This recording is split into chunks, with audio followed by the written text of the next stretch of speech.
Speak to us, dear God. We, your people, are listening.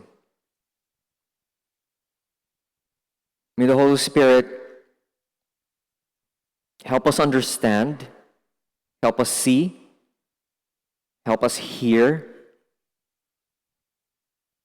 and help us to make the lessons and the truths that we will be learning this morning real in our lives. That our very lives may give you honor and glory, to the praise of our Savior Jesus Christ. Amen. While preparing for this sermon, I came across a very interesting statistics. Itong statistics na to, ginawa nila, this statistics was done in 2023 in America. And they found out pala, between ages 18 to 29, so yung mga respondents nila sa statistics na to, ages 18 to 29, only 20% of those respondents say they know their neighbors. Ang liit, no? So yung mga kabataan sa Amerika between 18 to 29, sabi nila, only 20% sa kanila, kilala nila kung sino yung kapitbahay nila. And this study was compared to 3 decades ago, around in the 80s or 70s, where the number was higher.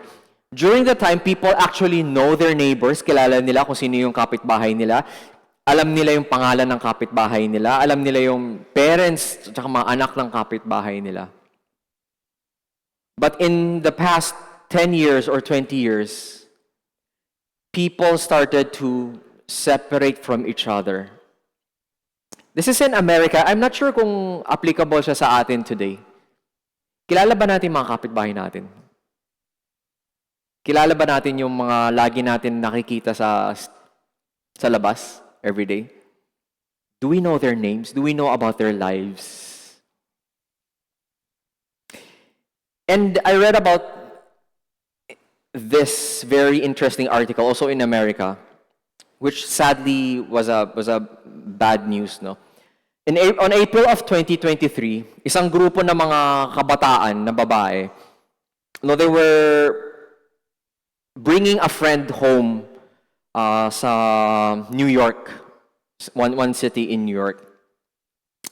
And dahil gabi na, so they were driving, and they accidentally pulled into a wrong driveway. So accidentally, nagkamali sila, kasi siguro pareho yung itsura ng bahay nila.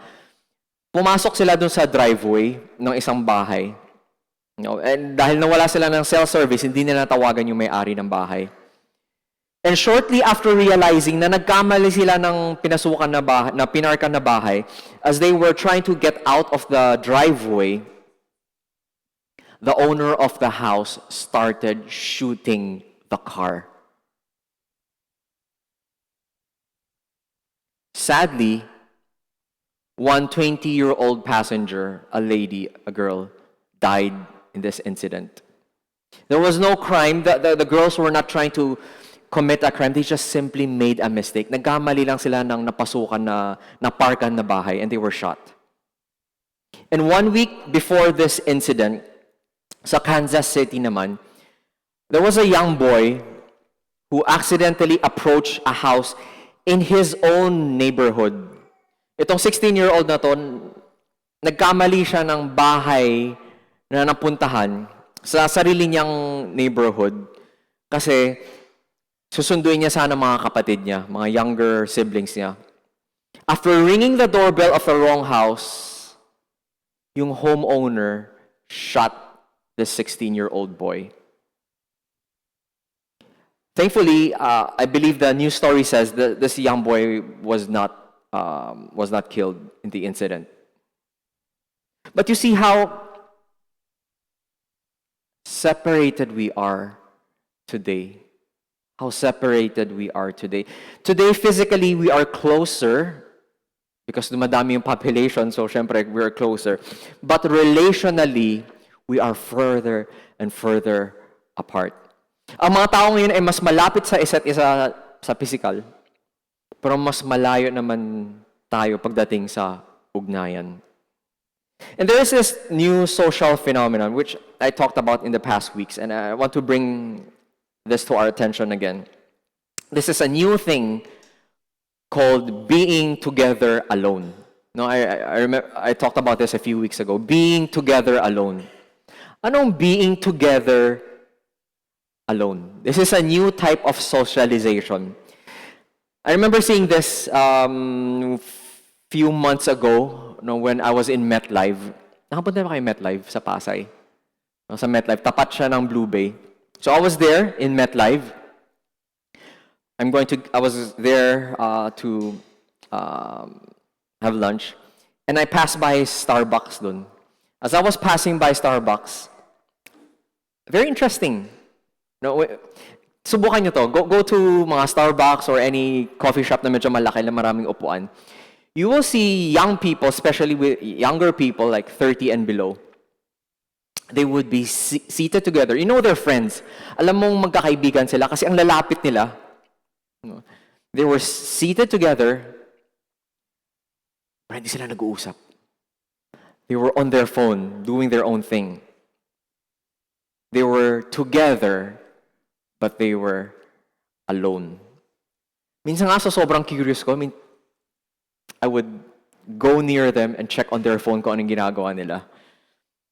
Most of the time, people are reading, are in FB, Instagram, and all this. Being together alone. Not only that, people today are very divided.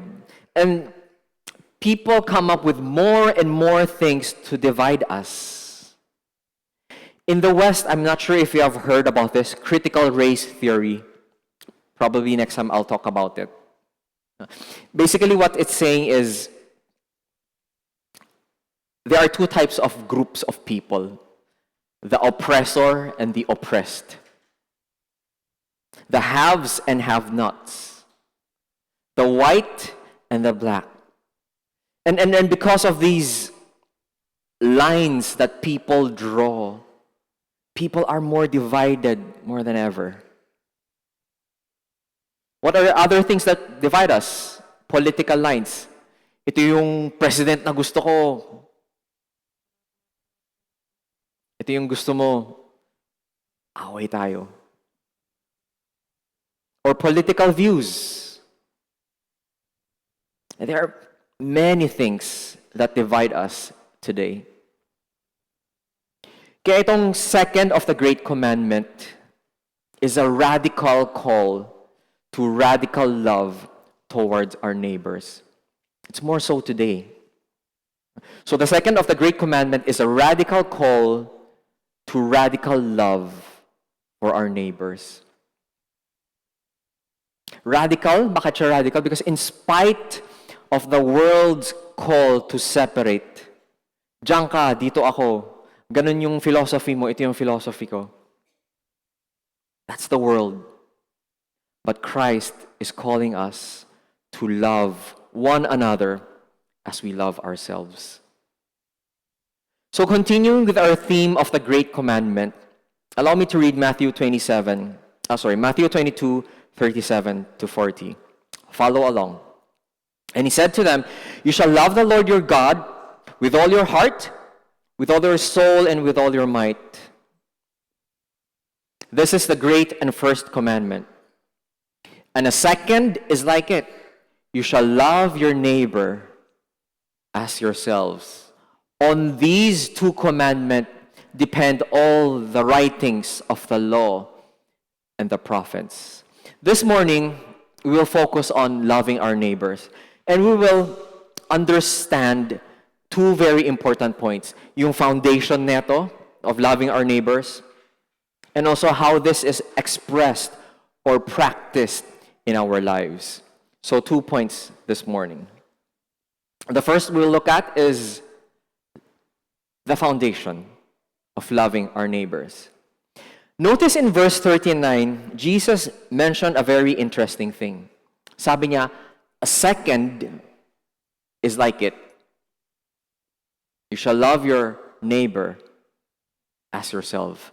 Itong word na second or pangalawa, in Greek it's deutera, indicates a position in a sequence. Hindi siya magkasabay. Ibig sabihin ng second is, in a sequence, pangalawa siya. For example, a child has to learn before he can walk. Tama? Wala namang batang pinanganak after 1 month, nagmamarathon na, nagsisprint na. The child has to learn to crawl, to walk before he can run. And no author, another example, no author can go straight in writing a book without learning the alphabet first. Tama? Alamin muna natin ang alphabet first so that you can write a book second. So nakita nyo, this is what second, the word second means. Now let's go back to the passage. Loving thy neighbor is not an independent commandment. A lot of people think na we can choose love God. Okay, I will do that. Loving our neighbor, baka I'll next time na lang. Or some people say, yeah, I will focus on loving others. I will focus on loving the neighbor. Pero itong loving God, siguro park ko muna. These two commandments are not independent of one another. Before you get to loving your neighbor, you have to go through loving God first.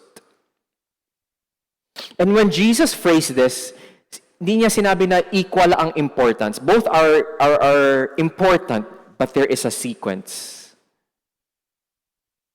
Jesus did not say both are equal in priority. He said, love God is the first thing that you should do first. And out of that love for God, you love your neighbor as yourself. The reason why Jesus said that is because primarily, loving God is the foundation. Because God is the source of all love. Tandaan natin yung word na love here in our passage. Hindi siya, alam niyo naman no, sa Greek, sa original language ng New Testament. Greek has 4 words for love, right? May romantic love, may love ng parents sa anak, may love ng brothers, mga siblings, magkakapatid. Itong love na ginamit ni Jesus, agape love, is a sacrificial love. It's a commitment to love. Hindi lang siya yung love na usually alam natin sa mga love songs na emotional, na kilig kind of love. It's not talking about that kind of love. It's talking about a sacrificial commitment to love. So agape, this love is hard. It's not based on mood. It's not even based on convenience.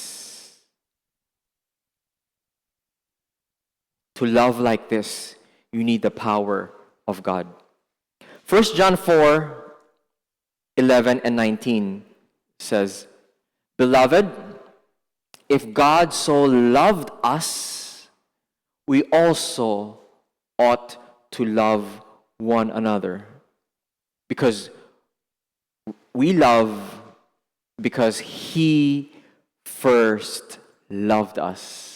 Tayo umiibig sapagkat Siya ang unang umibig sa atin. Genuine, true, sacrificial love for our neighbors. This love comes from God because we ourselves experienced it firsthand. That's why in 1 John 4:9, John wrote, "In this, the love of God was made manifest among us, that God sent His only Son into the world so that we might live through Him." God showed His great love for you and me, knowing that we are sinful, knowing that we will fail. He showed His great love for you and me by sending His only Son 2,000 years ago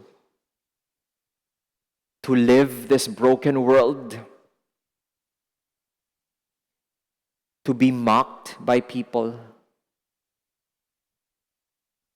to be persecuted by the very people He created. And on His third year of ministry, He was tried as a criminal, lashed and whipped and spat on. And that morning, He was brought up to the cross. Nails were pierced through His hands and feet. And on that cross, He paid for the debt that we owe Him, that we can never pay for.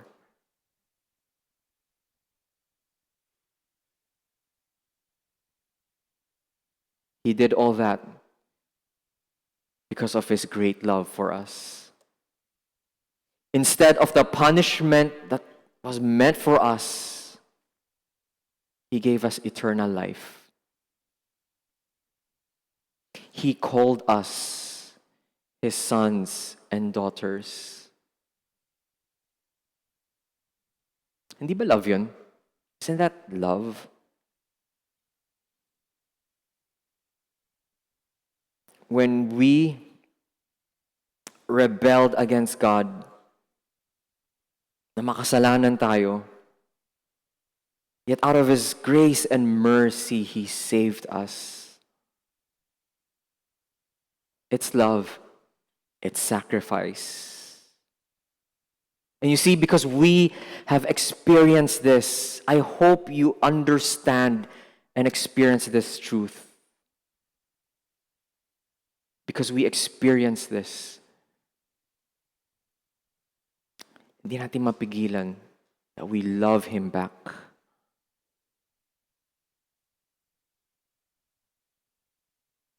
And because we love Him back, we cannot help but love the very people His Son died for. At dahil mahal natin siya,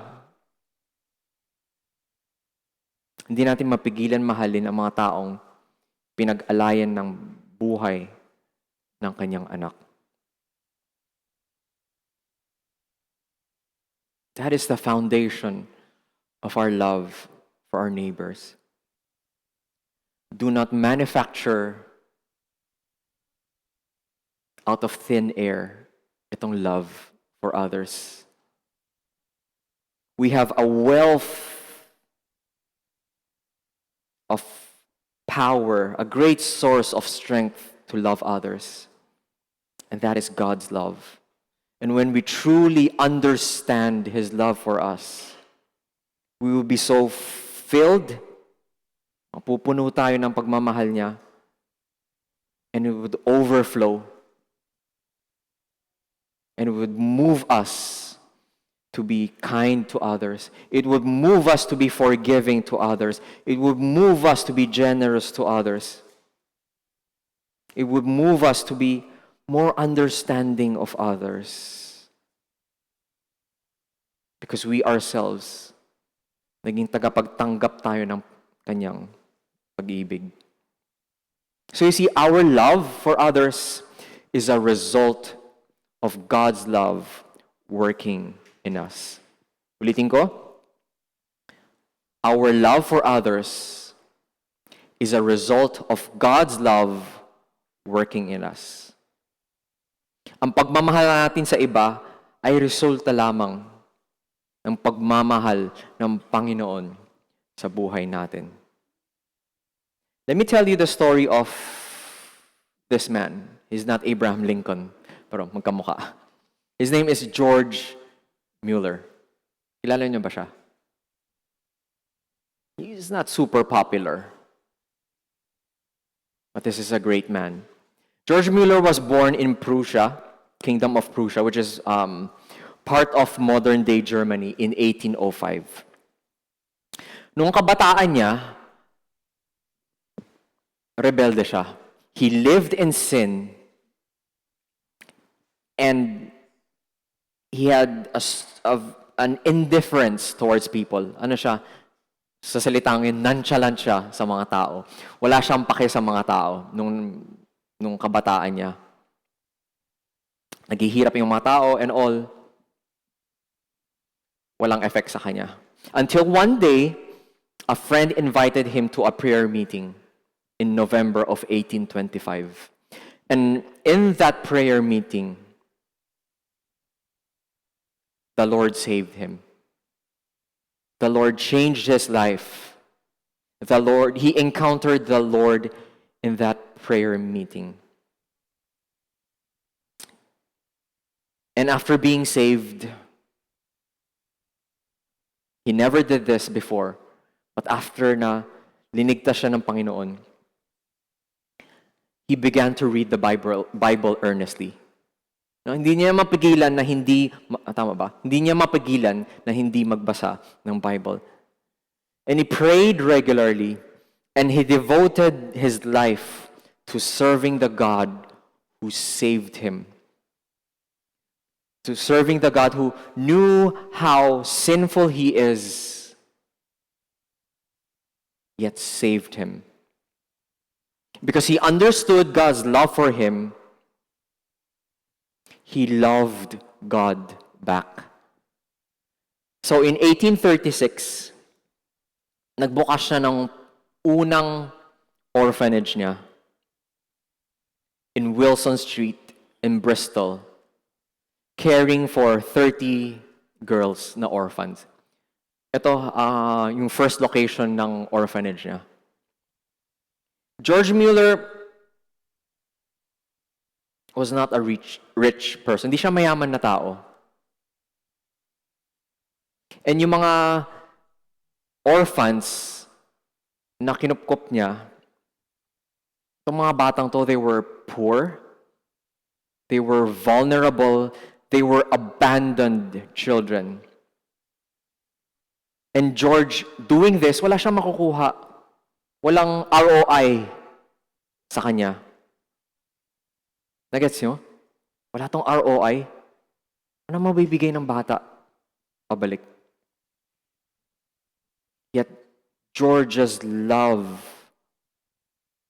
for God was overflowing in his heart. He cannot help but take these orphans in. He cared for them. Until one point in his life, in his ministry, yung mga bata nakabihis na, ready to go to school. Kaya lang wala silang makain.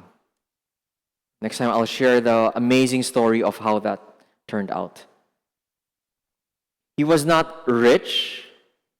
He did not start this orphanage because meron siyang extra na money, na malaking businessman siya, na he can spare like 5% of his income to this. No, he gave everything to this. He was moved to start this orphanage because of his experience of God's love, and he wanted to share this love with vulnerable, abandoned children. Eventually, out of God's grace, he opened 5 more orphanages. Although today, these orphanages were no longer in operation. They are no longer in operation, but the mission still exists today.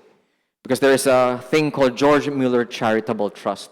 And people who have the same vision, people who have also experienced God's love in that part of the world in England, give to this charitable fund. And this fund is also helping other orphanages.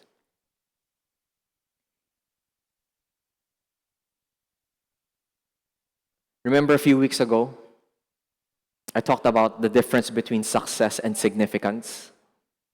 George Mueller was not successful in the world standards. Hindi siya namatay ng maraming natirang kayamanan. Yet he made a very significant impact in his community. He made a very significant impact for the gospel and for the kingdom, that we today are still talking about him, of his faith, of his love for God. That's significant.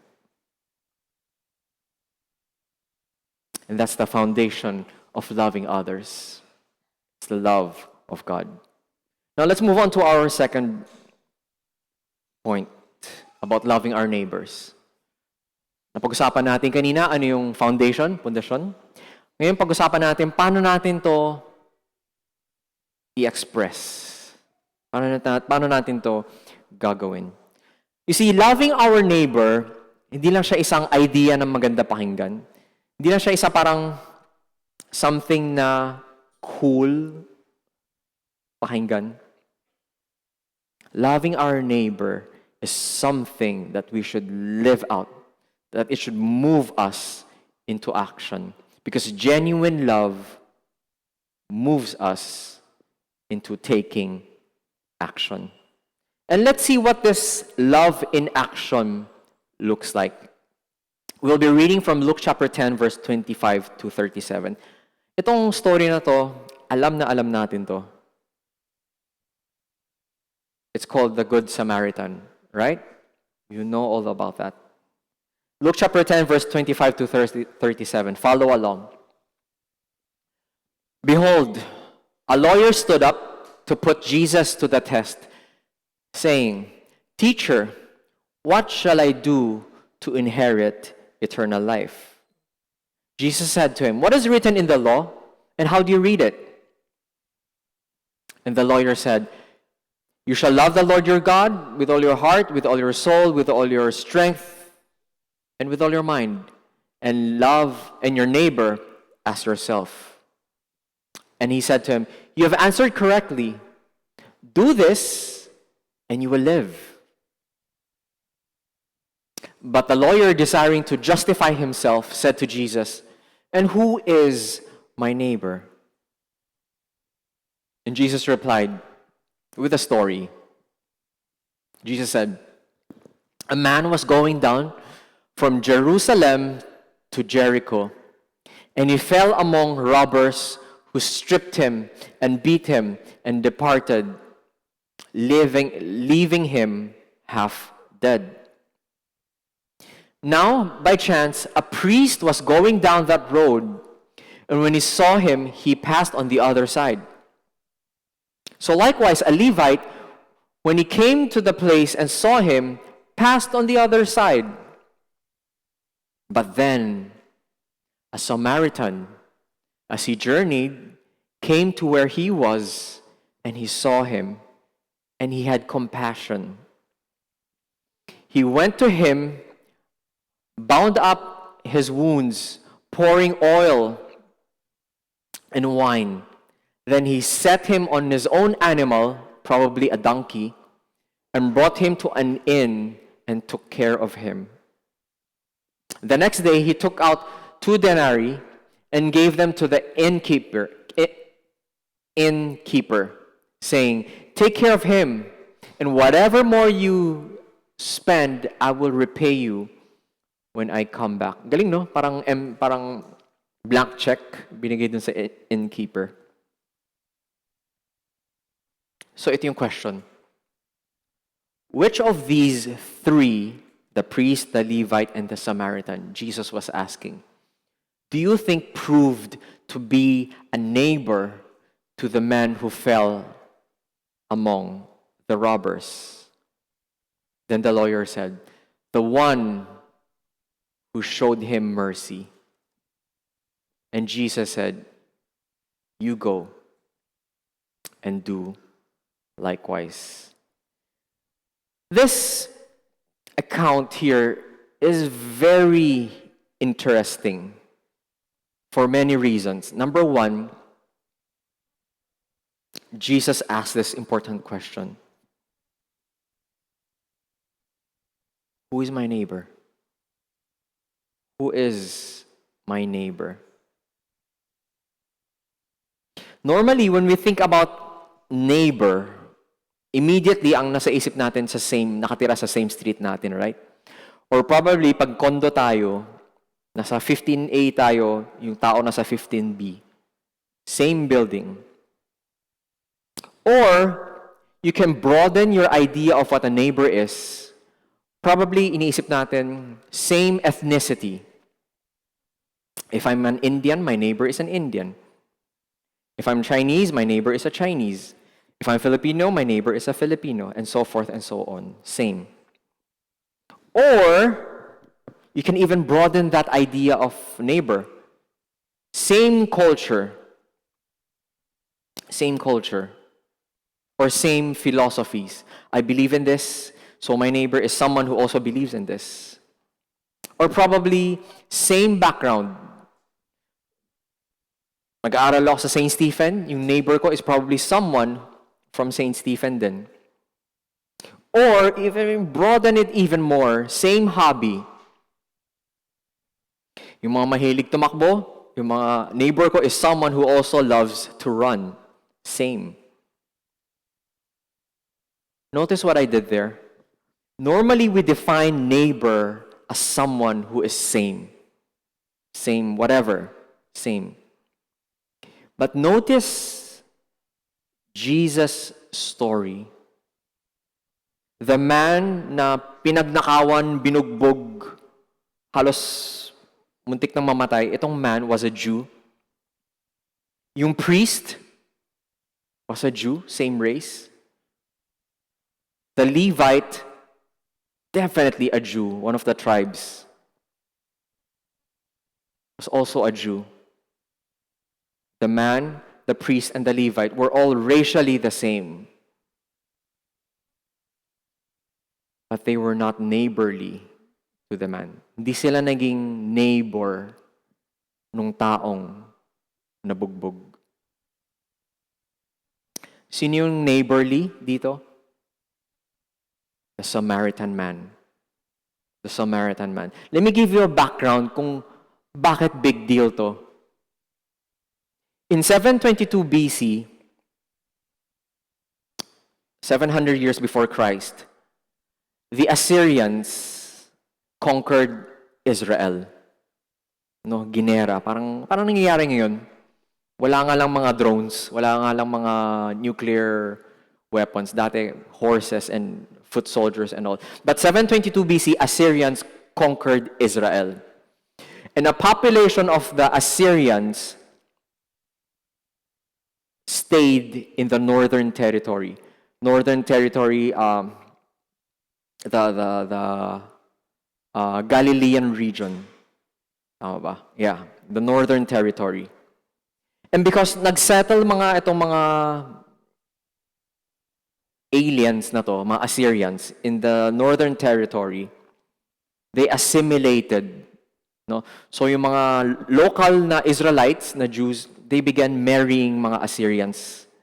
Kaya marami silang mga half-breeds, mga tisoy and all that.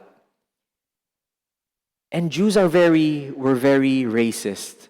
Ayaw nila nahaluan lahi nila. And because of that, there were religious differences. There were political differences between the half-breeds and the pure breeds na Jews. And there were social tensions. Marami nangyari between 600 BC and the time of Jesus that separated them. In fact, there was one time when the people of the southern kingdom was traveling back to Jerusalem trying to build the temple again kasi sinakop ng Babylonian. Pinigilan ng mga Samaritans ang mga pure na Jews. Ginulo. And dahil dun sa paggugulo, hindi makalimutan ng mga Jews ang ginawa ng mga Samaritans. Kaya itong dalawang group na to, Jews, the pure Jews and the Samaritans, Hindi sila BFFs. Magkaaway sila. FO na sila. Kumbaga, magkaaway sila. So there was hostility towards one another. Sa sobrang ayaw nila sa mga Samaritans, yung mga taong nasa south, when they had to travel to the north, imbis na, nasa south ka, right? When you travel to the north, fastest way is a straight line, right? They hated the Samaritans. They had to go a longer, which one? They had to go a longer route to travel to the north. That's why when you read John chapter 4, verse 1, when Jesus talked to the Samaritan woman by the well, nagulat yung Samaritan woman, ba't ako kinakausap ng Jew na to? Magkaaway tayo. So this is why Jews hated the Samaritans and the Samaritans hated the Jews. But notice this. Of all the people that Jesus portrayed as a hero, he chose a Samaritan to be the hero in the story. Strange, no? Ba't niya hindi ginamit yung priest as the hero? Priests are known to be upright people, man of God. Ba't hindi niya ginamit yung Levites? Levites are people who are separated from the population. Ano sila? Sanctified. Kumbaga, holy sila. Jesus could have used the Levites as the hero. But Jesus used a Samaritan, an enemy of the Jews, to be the hero in this narrative. Alam mo, for the lawyer hearing this, masakit yun. Masakit yun. Ginamit ni Jesus isang kaaway to prove a point. Hindi siya nakakatuwa. But Jesus was making a very strong point. Our neighbors are not people who are similar to us, but people whom God has brought into our lives. Sometimes these people are different from us. Sometimes they come from different cultures, different backgrounds. Jesus was saying, neighbors are not people that are similar to us. Because of this, we are called to love others, not because of our similarities, but in spite of our differences. Tinatawag tayong mahalin ang iba, hindi dahil katulad natin sila, kundi sa kabila ng ating mga pagkakaiba. God sometimes will bring people who are different than us and called us to love them. We are still to love. That's who our neighbors are. People whom God has brought into our lives. Let me tell you of an incident that happened in 2001. Although 2001 tong story na to, pero sobrang relevant pa rin siya in 2026. This is a real life story of a man named Taisi Abu Saada.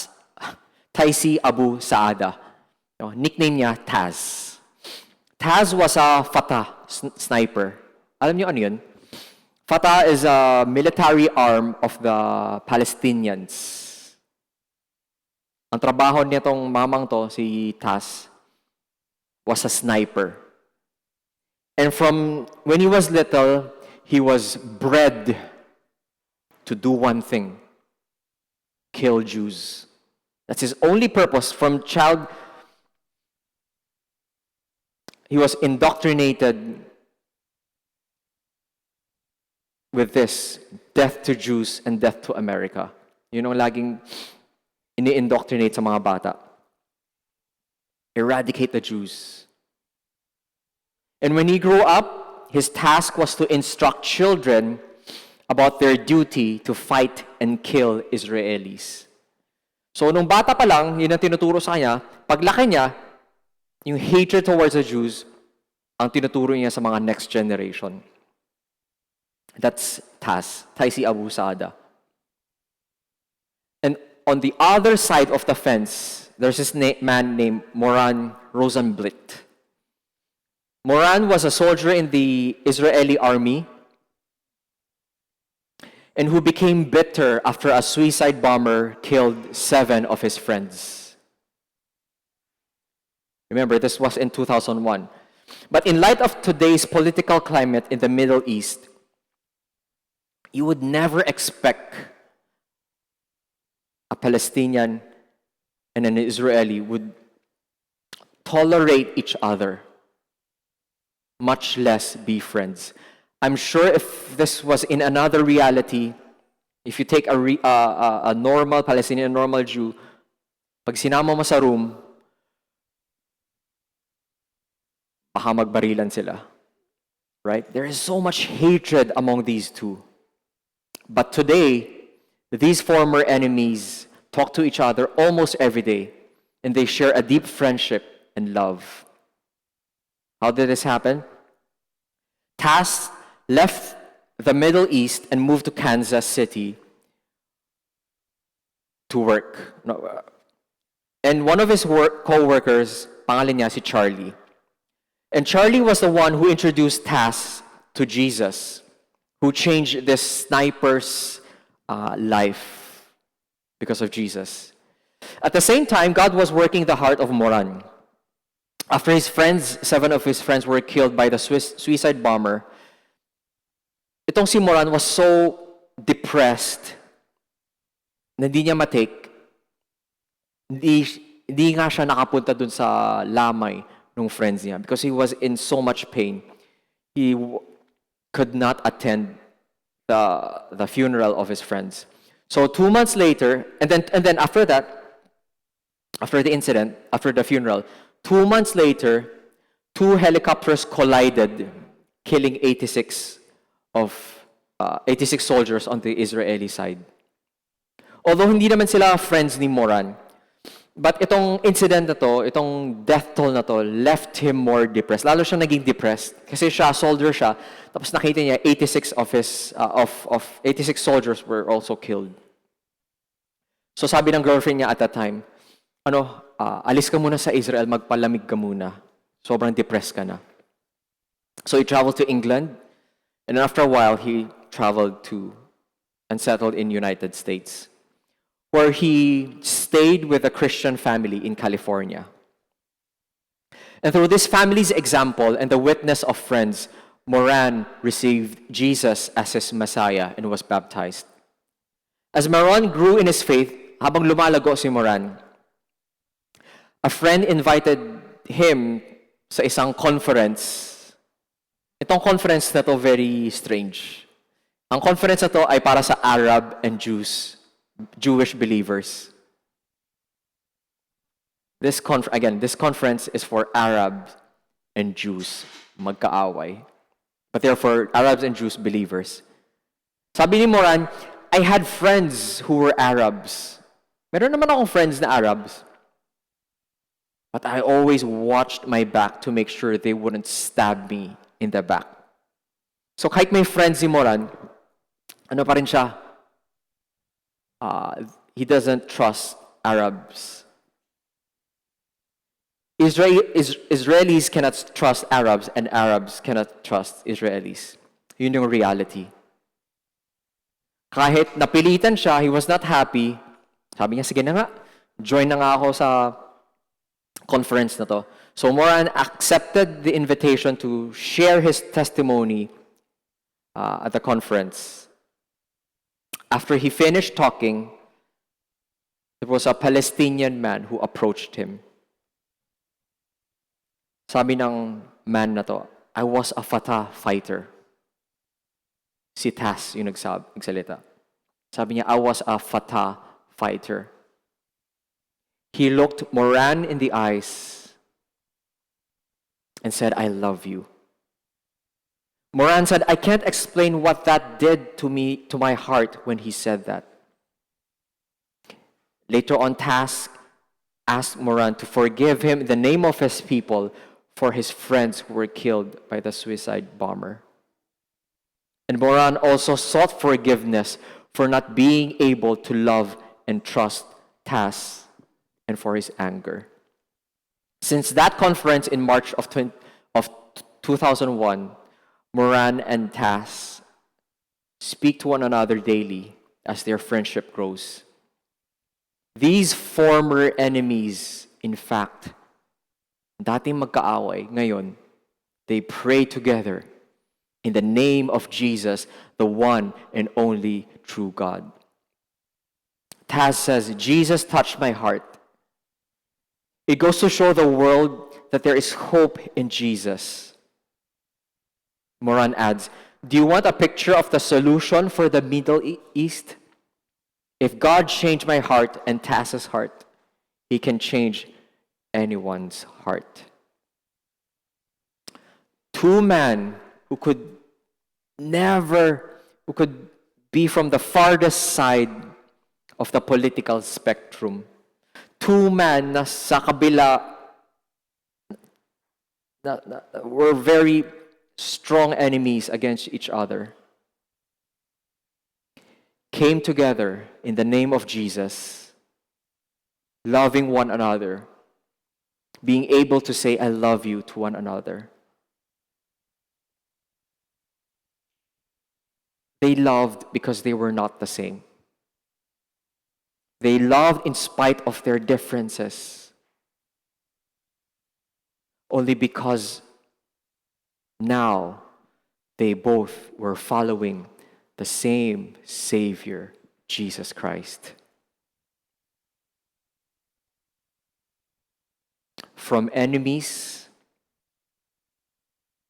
to neighbors, from wanting to kill one another to praying together. This command to love our neighbors breaks all these lines that the world draws. If we truly understand God's love for us, cannot help but love others as well. So to love your neighbor, you must first understand the foundation.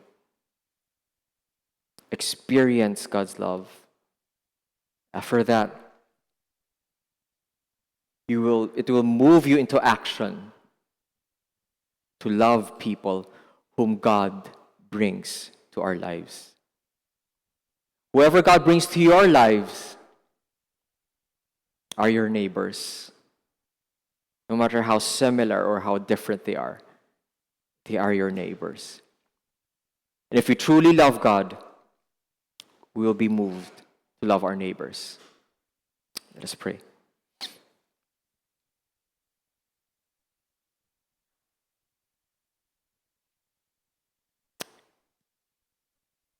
God, it is difficult, this commandment to love our neighbors.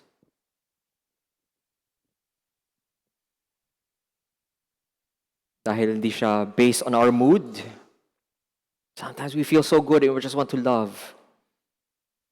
But other times when life is difficult, it's hard. Do you know, Lord, that this love is not based on mood. It's not based on emotions. It's founded in the love of our Savior Jesus Christ, who sacrificed Himself for us. So Lord, our prayer is that every single day that we live, we may be reminded of this gospel truth, that we will never get tired of hearing how you sent your only Son to die for us. na maintindihan namin to.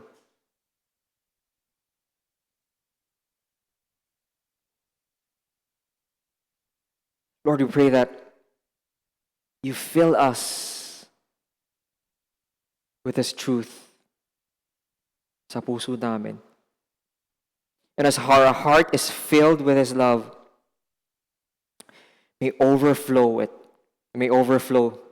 It may move us to love others. Lord, we know you bring different kinds of people to our lives. They may not always be same or similar to us. But this morning we are reminded that our neighbor are the people who we've brought into our lives.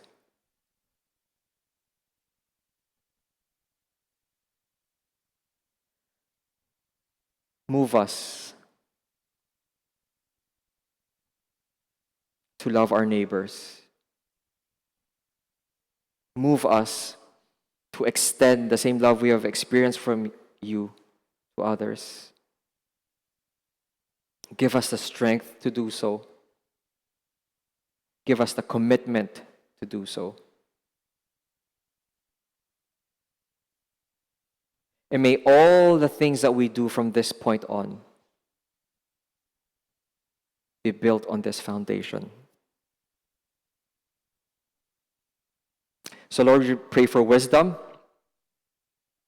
on how we can live this out in our everyday lives. We pray that you open our eyes and our hearts to see who our neighbors are and move us into action. Thank you, Lord, for this important lesson. In Jesus' name we pray. Amen.